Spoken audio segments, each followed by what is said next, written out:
that innovation is the successful exploitation of new ideas or new knowledge, assuming risk to achieve unique competitive advantage. Where does innovation start? Where does it end? And where is improvement on all about this?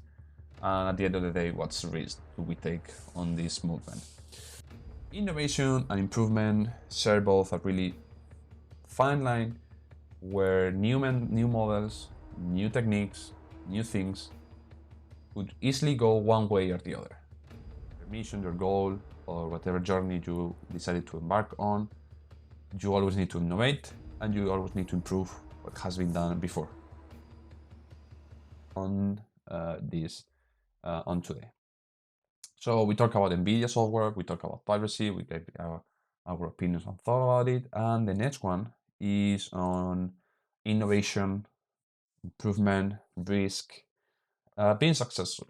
At the end of the day, anyone who embark on this journey, which could be making silly videos on YouTube, uploading his voice without much sense, opening a shop, starting a bakery, pursuing your goal, traveling around the world, helping kids in undeveloped countries, whatever your mission, your goal, or whatever journey you decided to embark on, you always need to innovate and you always need to improve what has been done before. Because if we just copy things, it will never change. Improvement and innovation are hard things to come around. They won't happen at the beginning. It's unlikely. Only those who really know clear where to innovate or where to improve are those that succeed the fastest. But for the rest of mortals, like you and me, especially me, we try to keep on working a path that has been established before. This has done many times, in my case, putting posts and videos over. And by time you start getting ideas, you start thinking about things, and you start to implement them and change around your product and yourself. So on the same note with this, I want to show you this short, which is really short, LinkedIn post about what I was saying about the matrix of innovation and improvement. And we make the transition. Okay. So I was saying innovation or improvement. This is a really short post that is really powerful, and I think someone has really good ideas that I want to bring you with me. I just put it in the screen so you can read it and see and reflect on, understand what we were talking. I will leave it on screen and things will appear as we talk about them. But mainly, where does innovation start? Where does it end? And where is improvement on all about this? And at the end of the day, what's the risk do we take on this movement? So this post, what says is that innovation is the successful exploitation of new ideas or new knowledge, assuming risk to achieve unique competitive advantage. This is explained in a business language, which for the rest of us, as I always try to say, is you do what you always have done on the same way, and every day you try to think of things, of ideas, of anything that could be implemented. One day you decide to take the risk of implementing that in your source. Which one? Doesn't matter. But you take the risk and you implemented it. You decided to do it, and from one day to another, you change 1% of your product or yourself or whatever you're doing. And with that, you try to get something out of it, which is be some different, be better, and instead be one step above the competitors. What could end up happening is that it wasn't the right move, it wasn't the right moment, and that it failed, which is the risk of your innovation. Was it an improvement? Not yet. Could it be an improvement? Totally. So innovation and improvement share both a really fine line where new models, new techniques, new things could easily go one way or the other. You could really be innovative, but doesn't improve anything. And you can break the line so easily that it's all a super high risk and you fail. So this model, or whatever, let's try to see these 4 quarters that they trying to explain you, or in a way provide you with some clarence. Those are not meant to give you the key to success, to be different. They in a way try to show you where you are right now, to not take it as a really bad position, and to not theorize so much that you are not even able to understand what the first point was to begin with. So we have, first of all, reward on the y-axis and risk on the x-axis. The more risk, this is super simple. The more risk you take, the most likely the reward will be. Also, the more risky it is, the more possible it gets more probable that you will fail with the same time. Those who are on the high risk, high reward sector, the blue one, are literally 1%.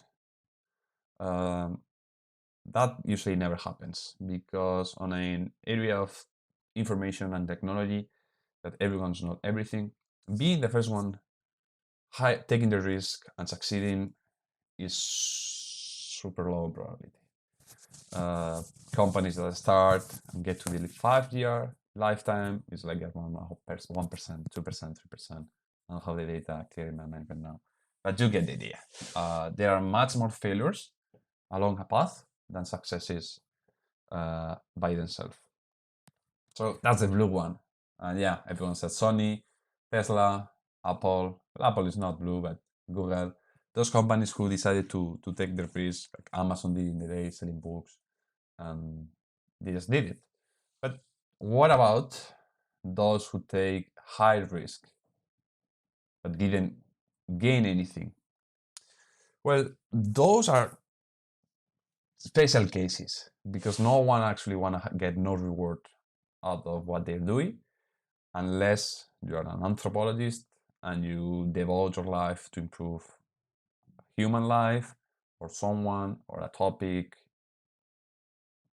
because you just love it and you just put yourself out there. This is people who constantly try to help and improve undeveloped countries, rare diseases.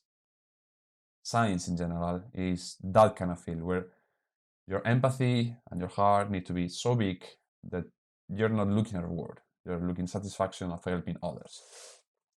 And this sort of innovation and this sort of improvement, that's pure gold. But it's also the one that is most left behind, because no one put attention to people who gain nothing out of their work. It's really hard to maintain and sustain your life, and help doesn't come up very often. So you sacrifice yourself for a cause, in thinking that sometime in the future it will pay off.